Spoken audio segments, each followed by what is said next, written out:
for deep sea painting. We asked a question earlier. You can continue to put in your response. What is your favorite sea animal? And with that, we'll get started with the event. So if you do speak today or you're answering any questions, just speak slowly because we're going to have closed captions for the recording of this event.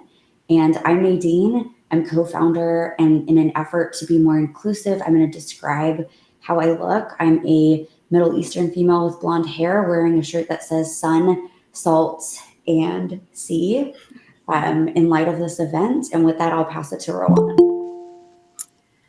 Hi, everyone. I'm Rawan. I'm coming to you from Detroit, Michigan, and I am a Middle Eastern female with dark hair. I'm wearing glasses and a pink button-up shirt. So thanks for spending your Saturday with us. And for those of you who may be new to the Art Spread, we are a nonprofit dedicated to leading artists with adversity to success and spreading through art. And Nadine's going to share her screen so that we can talk to you about some announcements we have. We have new artwork in our shop, in our online gallery. If you go to theartspread.org/shop, you can see all of that. And it's new pieces by our featured artist, Michelle Wright. She's got an incredible story, so we really encourage you to check out her work. And new pieces by Miriam Sadadi, who's our supporting artist. And her stuff is always really fun and interesting. So be sure to grab that while it's available.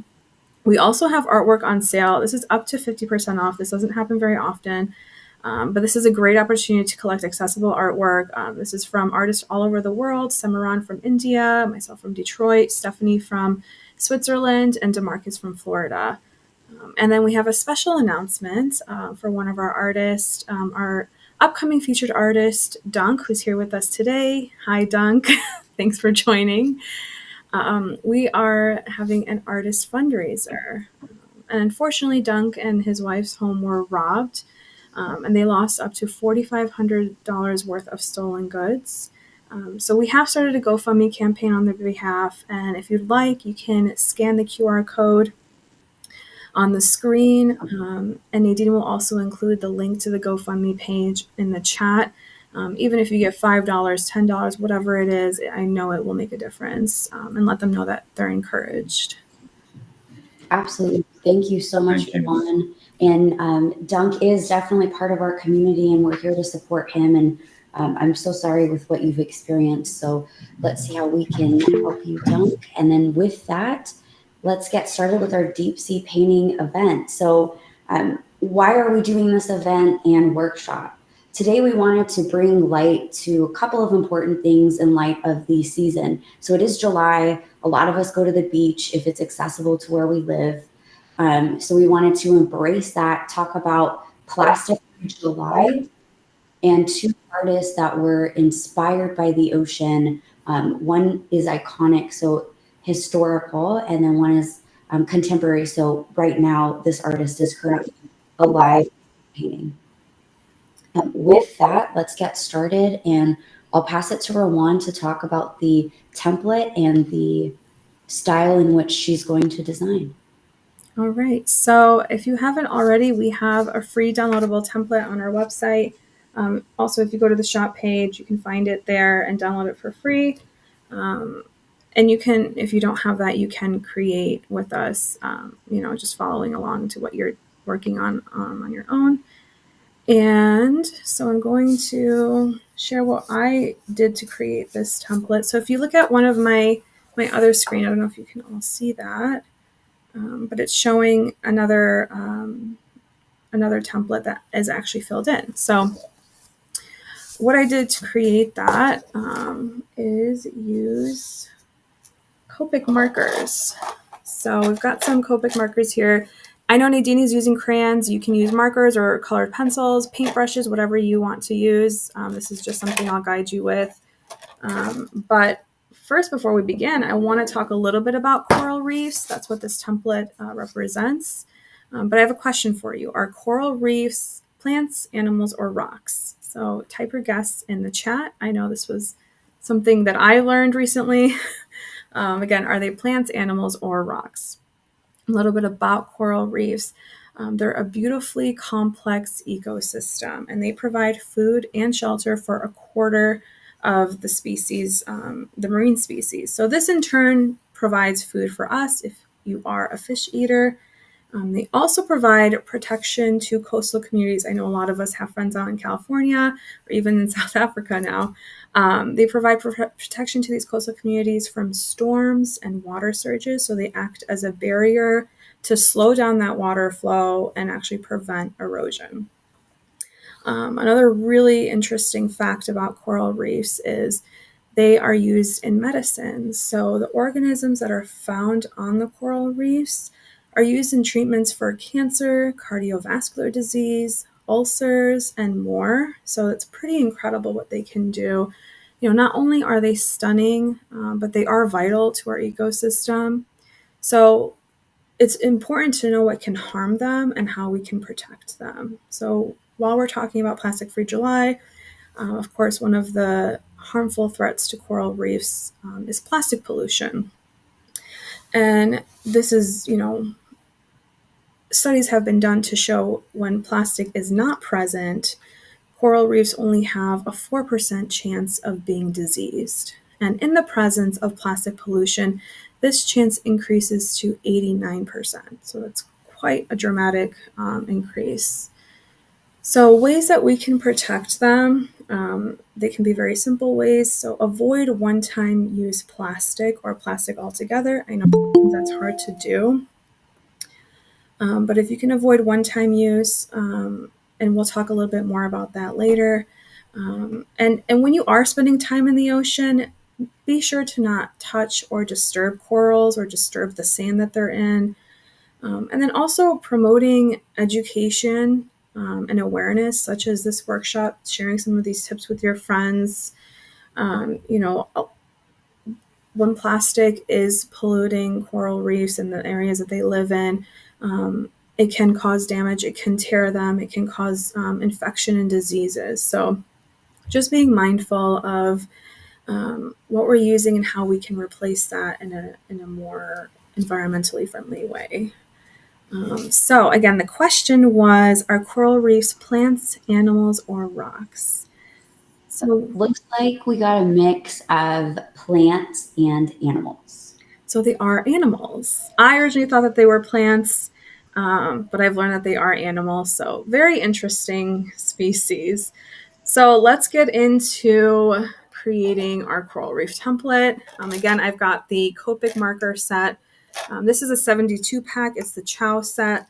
You can get these individually. You can get smaller packs. And again, we're creating with whatever we have available to us. But I'll show you if you're interested in learning how to use these. So what I have my template printed on is Bristol paper. This is ideal for Copic markers because it doesn't hold in that ink. It allows it to spread. It's a little bit smoother and it gives you some time to blend the Copic markers. So, and then of course you want a scrap piece of paper. If you are working with a lot of colors, that way you can test some things and see how they look layered or next to each other. So a couple of techniques we'll talk about. And if you can see my other screen, you'll see this piece of paper and it says blending, layering, and detailing. So blending is really fun to do with 2 to 3 colors. So I've shown here, and I'll share it here as well. It might be a little bit dark there. So you've got 3 colors here that I did, and they are a light orange, medium orange, and a darker orange. And here it says without blender. This tool is the number 0 blending tool. So it has, like all the Copics, a brush tip and a flat tip. So if you're not blending, you'll get this line of demarcation. And that's okay if that's what you're going for. This is a nice color block. If you do want to blend in the colors, you'll see that this turns into a gradient. So I'll show you an example. I did the blending technique on a lot of these corals at the bottom of the page. I'll share it on this screen too in case it's blurry on the other. So here and here was a lot of that blending technique.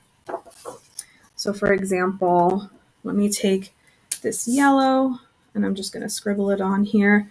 You do want to move a little bit quickly with Copics because they are alcohol based, they can dry. And then I'm going to go in and just start blurring that line of demarcation so you can see how it's blending in smoothly. And you can continue layering and adding to that. So any questions about the blending technique? Just, I guess, a comment. So I'm trying to imitate what you're doing with crayon. Mm-hmm. So I just went lighter and softer on mine. So if you don't, yeah. Is that one color or did you do two colors? No, just one color. Yeah, that looks awesome. That's a beautiful gradient. So are you adding pressure and then releasing pressure? Yes.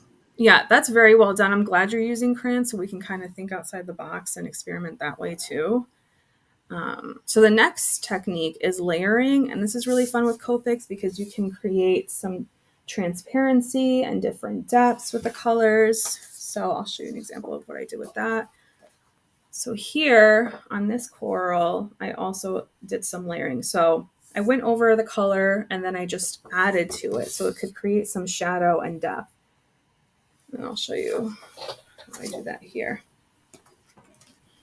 So if you can see the screen with my template, and it's just really simple. You can get messy. It doesn't have to be perfect. This is just for fun and exploration. So I'm just going like this, adding in some of those details. And then with layering, you do want it to dry just a little bit. And then when you go back in, every time you add that line, it's going to darken. So if you can see here, this might be better. So I'm creating a line, letting it dry for a little bit, a few seconds. I'm going back in and I'll just do half so you can see the difference.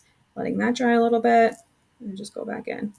And so you can see the difference here. This is about 4 to 5 strokes and this is 1.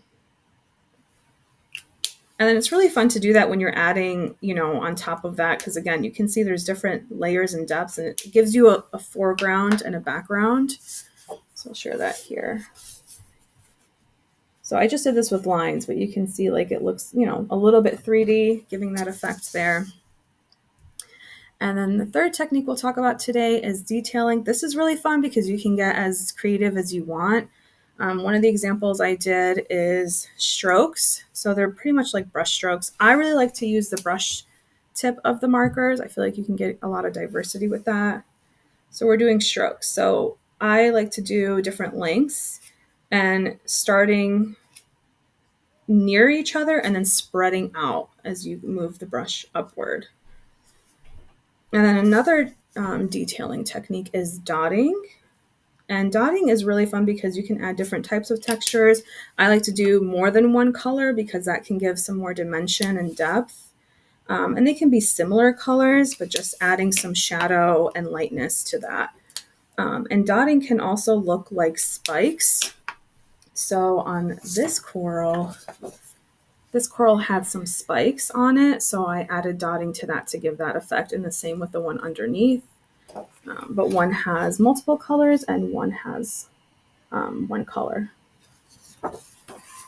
And then the last detailing technique is swirling. And with swirling, this is really interesting because you can pretty much create anything you want here. I like to do a figure 8 type of shape and then just continue that.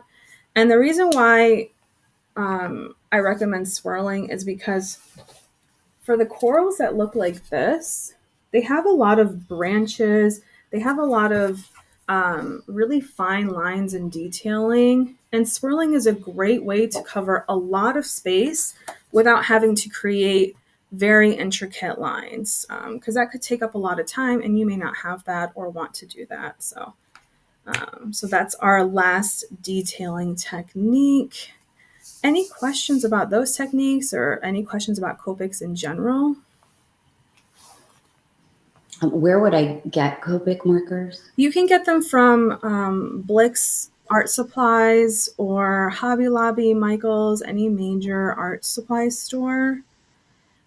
And I'd love to see what we've all created so far. I know we've just started, but maybe we can hold up our templates. And then, oh, wow, nice. Love that. So let's hold up right now. Oh, that's so nice. Very nice, Cindy. Love that texture. Oh, wow. That's beautiful. Yeah, that Wow. looks awesome. This is great. So at the end of the workshop, we'll also have another opportunity to share. And this is just, for us to explore and create together. There's no pressure. All right. So now that we're done with that, Nadine will share a little bit more about Plastic Free July with us. Yes. So let me pull my screen. So what is Plastic Free July? Plastic Free July is a time where we can avoid plastic all month. I know that for me, I do use plastic. I try not to, but it's just almost inevitable. But July recognizes that we use plastic, and it tries to get all of us to participate in not using any plastic for the month or even for a day in the month. And if you are going even one day without using plastic, please tag us and share what you've been doing. We're at the.art.spread. So a couple of reasons why we have Plastic Free July. There are tons and tons and tons of plastic that's found in our oceans every single day, every single month. For example, even in 2019, there was a beached whale where the beached whale had over 220 pounds of trash in its stomach. It really is killing our oceans. And for me, the ocean means so much. I live in Southern California. I'm really close to the beach, and it's just a huge part of my life. And it's always been, even as a child. I know a couple of our artists have been inspired to paint from their ocean and ocean experiences. And if you haven't had a chance to go see an ocean, definitely encourage that. But it's really important that we cut our plastic use. So for example, I used to use plastic water bottles every single day and not recycle them, but now I've switched out of that. So right now I'm just drinking from a glass cup. And then if you're on the go, you can use any water bottle, but the Art Spread has a new water bottle that we will have at our next event. You can reuse this every single day for years and years and years. That avoids a lot of single-use plastic water bottles. So that's just a really easy way to cut it out. Also, Starbucks has progressed. So now they have the lids without the plastic straws. And just a couple of days ago, they were giving out biodegradable straws that were really nice. So not using plastic straws, even when you're at the restaurant and they ask you, do you want a straw? Just say no. And using things that are biodegradable. So like paper cups, not getting plastic bags at the store. And in California, they do charge you for plastic bags to discourage you from using plastic. But for example, we have tote bags, any tote bag. You could get them from anywhere. I just happen to have an Art Spread one. So this one I'll just take to the store. It's from 100% recycled material. And then that way I don't have to pay 10 cents to get California's plastic bags that we're trying not to use. There's also a couple other ideas. So one of our artists actually does pottery in order to avoid plastic. So just to show you like decor that's not made from any plastic. This is some of Blake's work that I have, like the essence sticks in. And also in light of July, it's not just Plastic Free July, it's Shark Week. Every channel basically is promoting the animal life in the ocean. So John Cena, I know, hosted Shark Week. If you guys watch that, put your comments in the chat. I did watch it, and then I watched a couple other channels that had Shark Week. So it's just really nice to learn about the impacts that not just plastic has, but like human interaction with the sharks, why we've seen an uptake in shark attacks and then just shark behavior. So if you've watched it, I'd love to hear your comments about that.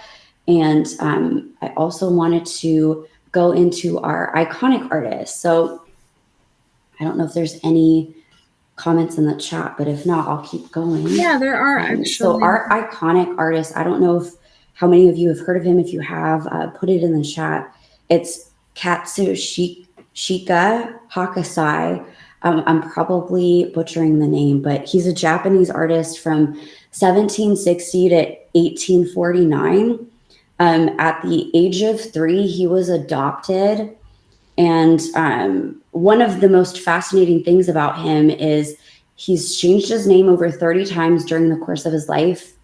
And then I finally met someone who's moved more than me. He moved 90 times during his life, which is extremely unusual for that time, especially in Japan. People in Japan would not move more than once. He's created, so I have it on my screen right here, one of the most famous prints in the world. So this is called the Great Wave. I'm not sure how many of you have seen it before or have been to Japan. I think it's on one of the yens, but I'm not certain. If you've been to Japan, let us know, put that in the chat. But the Great Wave, so Hokusai created this when I think he was 70. It shows Mount Fuji in the background, which is really important to the Japanese culture. He actually created a series much later in his life about the great views of Mount Fuji. So this one, we can see it here. This piece was really important and unique at the time because it actually used a Prussian blue. So this was an exotic color that came from Europe, and it was not exclusive to Japan. And you can see it everywhere in the wave. You'll also see in the wave 3 boats with very strong Japanese men. This was sort of symbolic of Japan expanding out of its own territory and exploring the rest of the world, and then being very strong and willing to do it. Again, this is one of the most famous prints in the world. If you haven't seen it, I definitely check it out. I know that Hokusai has a museum, I think, in Tokyo dedicated to all of his work. And if ghost stories interest you like they do with me, he has a lot of folklore ghost prints and paintings. They're absolutely beautiful. I mean, the detail in his work is unbelievable, especially for the time period. He was an impressionist artist, so if you don't know what that is, it's not creating as you like a realistic view of what it is. It's you creating as you see it. So it's an impression of the artist. He inspired impressionist artists like Vincent van Gogh, who's my favorite artist, and Picasso. So if you haven't heard of him or studied him, I would definitely encourage it. He's got stories for years to read about, and just an incredible artist. And with that, I'm going to pass it to Rawan to talk about our contemporary artist, unless anyone has questions. Yeah, thanks so much, Nadine. I know we have some comments in the chat. So back to the plastic subject, Victoria says she uses 2 plastic bottles a day, but she'll stop now for almost a week to help out. Thank you, Victoria. It's things like that, we understand that maybe this isn't going to be a forever lifestyle, and for some it can be, which is great, but just doing what we can to reduce our small impact can have a huge outcome. And then John Doe says Hokusai is one of my favorites. Oh, great! I'm glad we're here for this workshop. He painted during Japan's isolationism to the world. Very impressive. Yeah, I definitely agree. Yeah, that's exactly right, and that's why the Great Wave that I was just showing showed the Japanese men leaving Japan, because much of that time leading up to when he created the print, Japan was very exclusive to itself and an isolationist. So, and he felt that Japan could expand and do really well at it, which we've seen has happened. And yeah, if anyone's been to Japan, would love to hear your experience. Tag us. I know one of my really good friends is in Japan right now, and I told her to go to the museum and send us photos. So that's awesome. I can't wait to see that.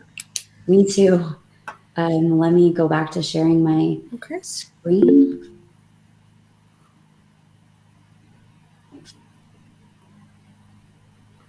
Oh. There we go. Can you see it? Yes. So it sounds like John Doe is familiar with Robert Wyland. He also says he's from Laguna Beach, is a great conservationist from Laguna Beach, fair artist, but he's a contemporary artist. Yes. So our upcoming contemporary artist is Robert Wyland, and he's also from Detroit, so from my side of the country. But now he actually lives out by Nadine, so he's in Laguna Beach, California. Wyland was born in 1956. He is now a world-renowned marine life artist and philanthropist, so we'll talk about him in those two ways.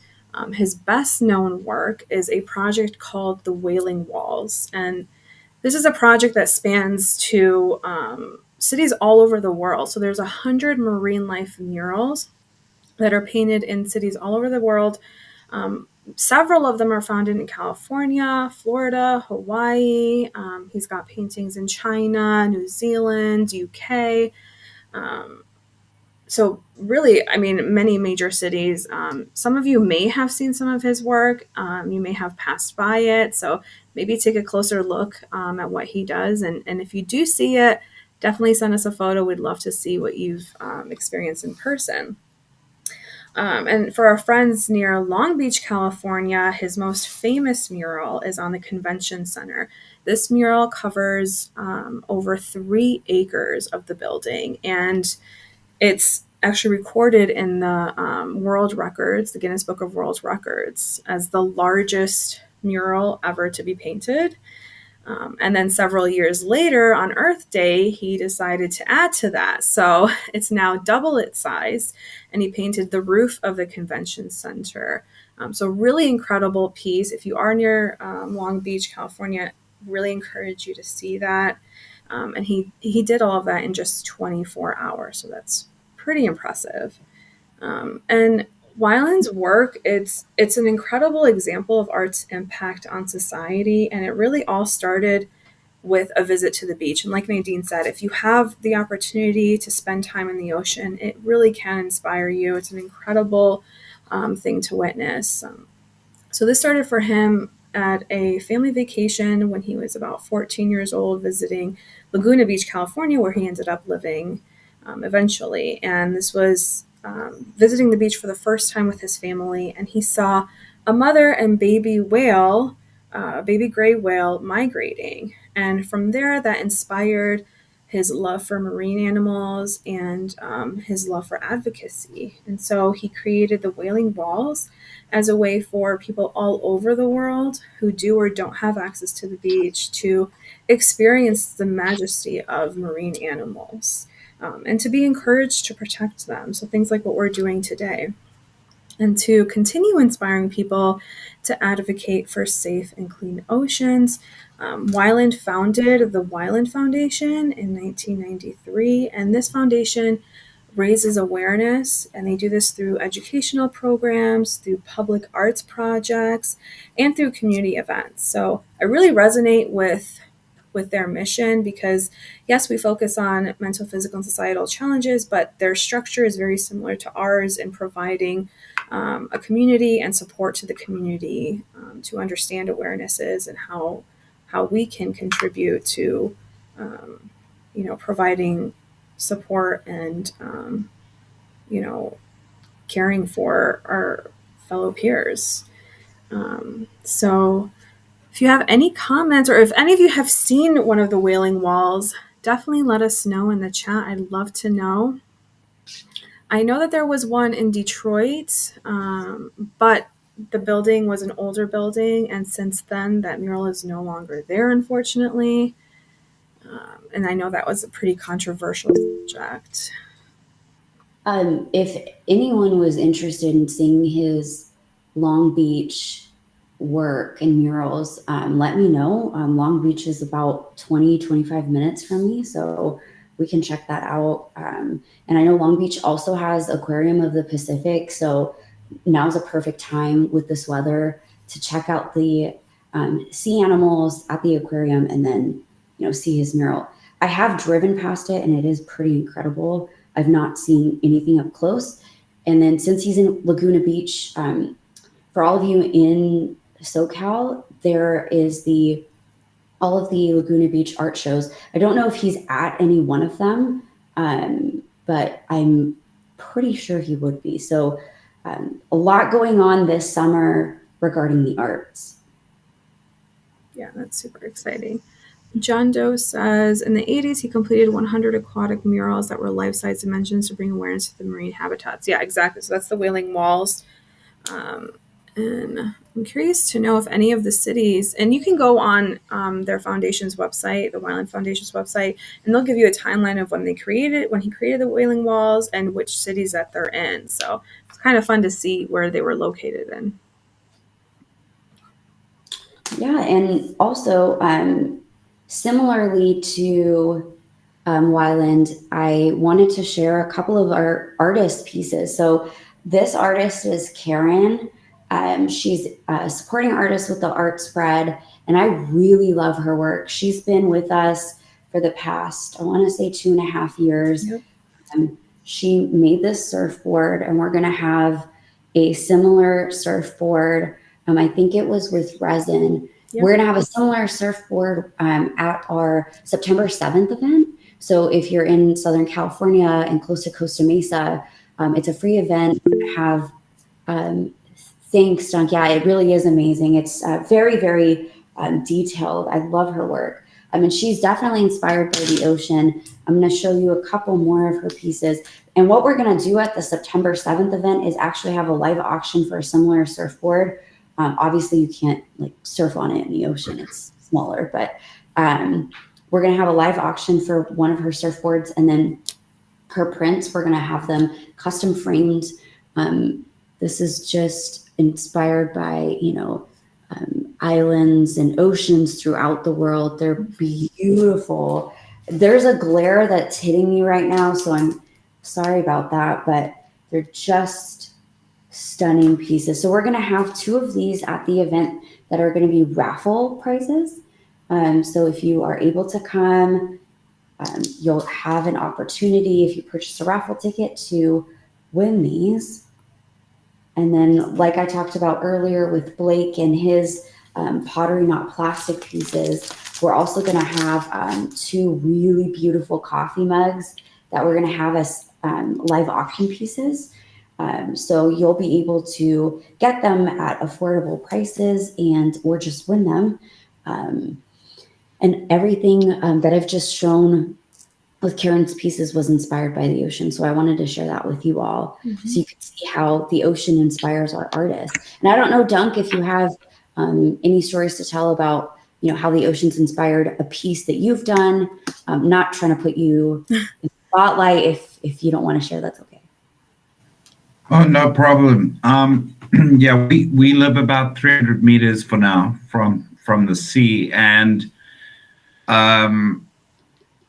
one thing that inspired me, one of my pieces, was I always see landscapes are very calming. There's usually a dog and someone walking the dog, and it's just a nice thing. But when I look at the sea, I see a lot of the chaos, the interaction between the waves and the rocks, and that recurring journey the waves take.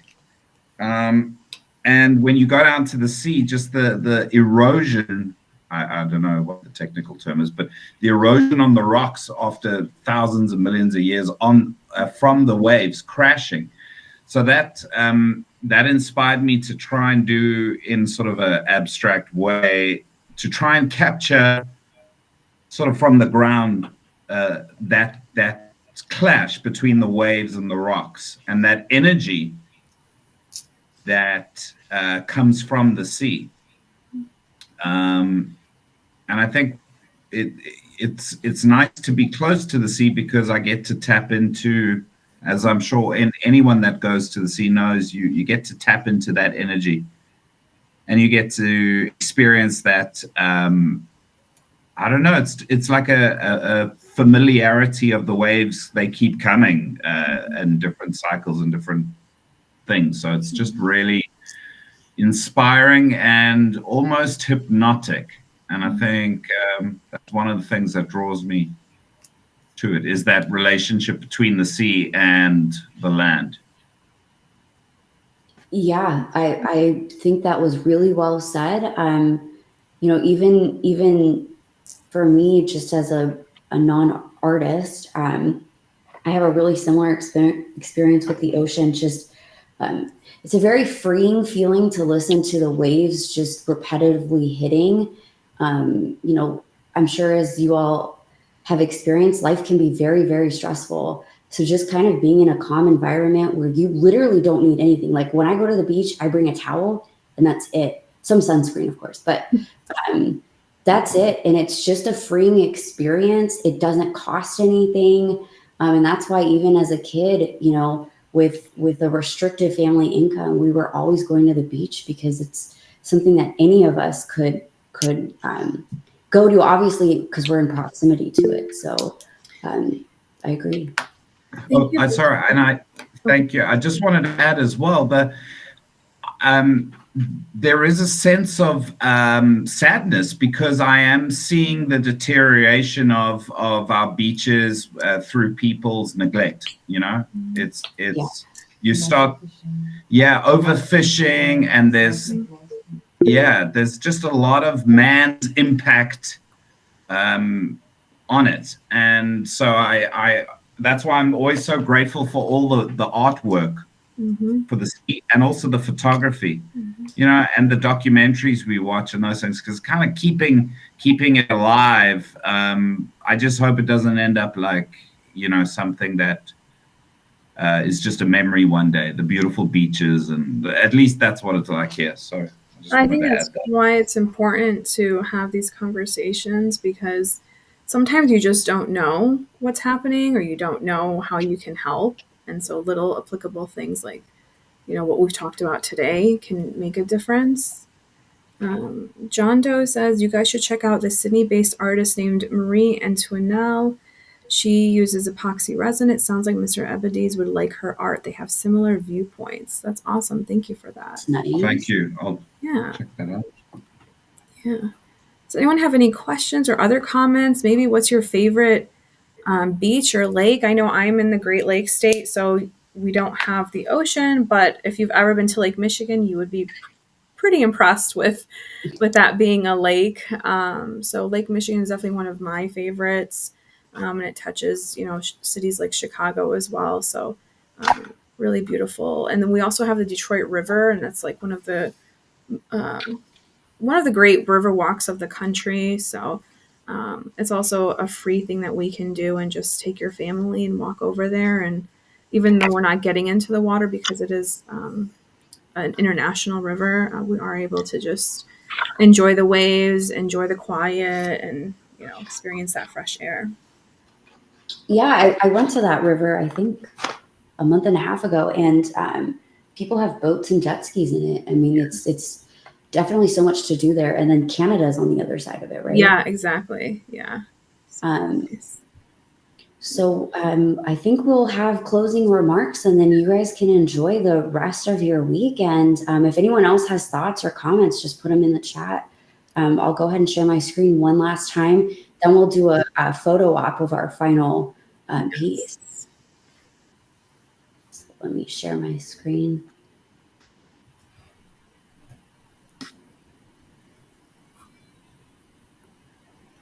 Awesome. So we just want to remind you, of course, we have that new artwork in our shop, and the art that's on sale up to 50% off. And again, this is pretty unique, so be sure to check it out. And once again, our artist fundraiser, it is for Dunk. So if you'd like to support $5, $10, $15, $20, whatever you can, I know that will make a huge difference in encouraging him and his wife as they work through the robbery and what they've lost. The link is in the chat.